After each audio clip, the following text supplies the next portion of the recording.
Picture a tightrope, not the circus kind with applause and sequins, but a long, narrow line stretched ahead, going on forever. Beneath and all around it, forces tug on it: indifference, waste, panic. Step onto that rope in your mind. Feel the sway beneath your feet and your heartbeat quickening. Every instinct will tell you to rush, but speed will snap the rope. Standing still is no better. It lets indifference and waste bend the rope, making it impossible to stay steady. And panic only shakes it further. That tightrope is Earth. We are all walking it right now and failing miserably. Good morning. My name is Arav. Today, I'm here to take you on a journey. Across that rope, around the globe, through some strange and revealing experiments, and finally, back to the place where we can all help steady the line. When I say that Earth is a spacecraft and that we are its astronauts, I mean it in spirits. Picture an astronaut's life for a second. They too live a tight balancing act, but their rope is woven from fewer threads: oxygen systems, water purifiers, food, power, light, and a few more. And up there, every liter is tracked, every watt accounted for.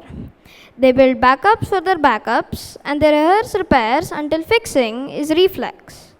They operate with discipline because they know that there is nothing coming to save them in case something goes wrong.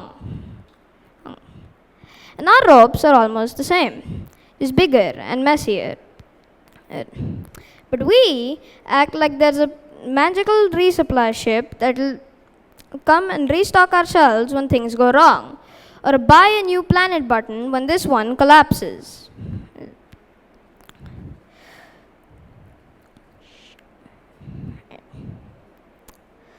So, if astronauts live with discipline, let's see what happens when we forget that discipline. Let me tell you a story about Biosphere 2. In 1991, 8 people entered a glass dome in the Arizona desert. It was meant to replicate Earth. It had oceans, rivers, forests, farmland, and oxygen-rich air. Alas, within months, things went wrong. The air went thin and strange. Oxygen levels dropped. Some crops withered, while others overran the system.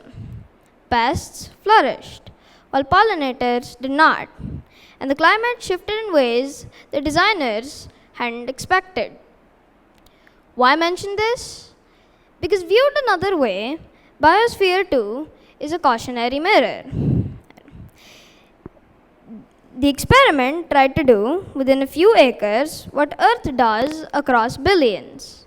And its failures were underestimating complexity, ignoring crucial feedback, terrible communication, and treating maintenance as optional. Exactly what's happening here on Earth today. In Biosphere 2, oxygen levels dropped because the concrete walls absorbed it. Down here, today, we cut down trees and burn fossil fuels at a faster rate than Earth's natural systems can replenish oxygen and absorb carbon dioxide. In Biosphere 2, crops withered and pests flourished because of imbalance. Down here, monocultures and pesticide misuse allow invasive species to thrive and kill off pollinators. In Biosphere 2, communication broke down between the crew inside and the managers on the outside, and critical warnings were ignored. Down here today, Climate scientists issue clear warnings, yet governments stall, corporations lobby against change, and people ignore it. And when maintenance was treated as optional inside the dome, things collapse faster. Here too, we delay infrastructure upgrades, ignore aging power grids, and many more. Just like Biosphere 2, we are underestimating complexity, ignoring feedback, and treating maintenance is optional. But there's also good news. The very people who know how to live in closed, fragile spaces and within limits have taught us a blueprint for care. So let's borrow a page from astronauts. In space, everything has to be designed, used, reused, and then reused again as efficiently as possible. For example, on the ISS, they recycle their urine, breath, and sweat, reusing 90% of water and oxygen. And when their systems fail, their crews improvise.